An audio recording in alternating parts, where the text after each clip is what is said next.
Bismillahirrahmanirrahim. Assalamualaikum warahmatullahi wabarakatuh. Alhamdulillah wa syukurillah la khalla wa la quwata illa billah. Jemaah kaum muslimin wal muslimat yang sama dirahmati dan dimuliakan Allah. Di dalam Al-Quran, Allah subhanahu wa ta'ala berfirman, tepatnya pada Quran surat Al-Furqan ayat 23.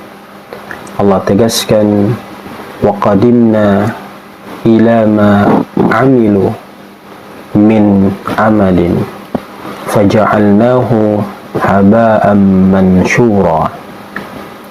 Allah menginformasikan kepada kita dengan mempertegas terkait amal perbuatan yang kita lakukan.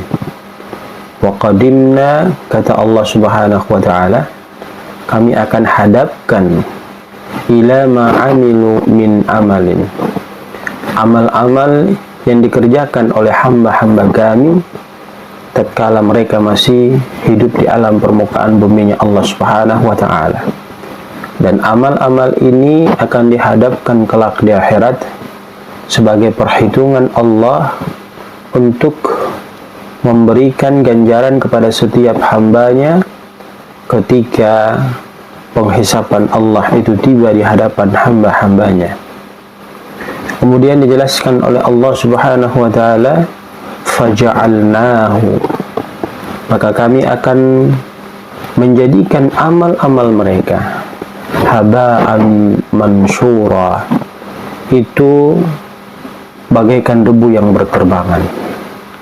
Pertanyaannya adalah, mengapa ada orang yang melakukan begitu banyak amal, namun di saat perhitungan amal-amal kebaikan yang mereka lakukan di hadapan Allah subhanahu wa ta'ala tidak terhitung di hadapan Allah, bahkan amalan-amalan tersebut bagaikan debu yang berterbangan.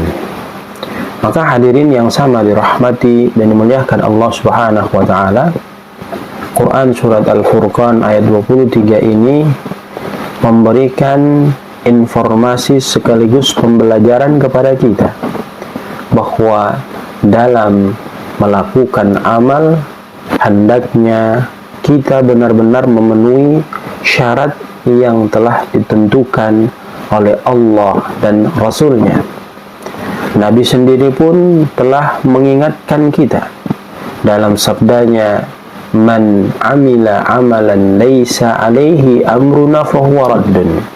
Barang siapa, kata Rasul sallallahu alaihi wasallam, yang mungkin dalam pemikiran kesehariannya apa yang dia lakukan itu bagus menurut pandangannya, namun tatkala perkara-perkara tersebut ketika dilakukan tidak ada dasar contoh dari baginda Rasulullah Muhammad sallallahu alaihi wasallam berikut para sahabat-sahabat Nabi sallallahu alaihi wasallam, maka Nabi tegaskan fahuwa raddun, amalan tersebut akan tertolak.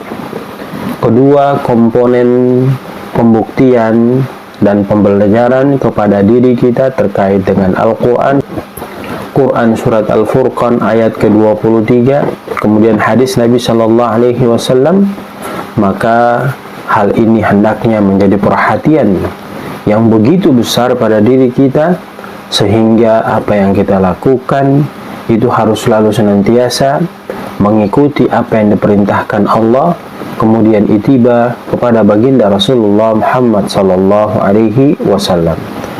Maka untuk mendapatkan keberhasilan dalam melakukan amal, sehingga dalam perhitungan Allah, penghisapan Allah nantinya di hadapan Allah tidak berterbangan bagaikan debu yang berterbangan, ada pembelajaran khusus yang disampaikan Allah subhanahu wa ta'ala kepada diri kita. Dalam Quran surat An-Nisa ayat 125, Allah tegaskan, wa man ahsana dinan mimman aslama wajhallahi wa huwa muhsin. Wa man ahsana dinan, dan siapakah yang dia itu mendapatkan perhatian yang khusus dari Allah subhanahu wa ta'ala terkait lebih baik agamanya di sisi Allah Subhanahu wa taala.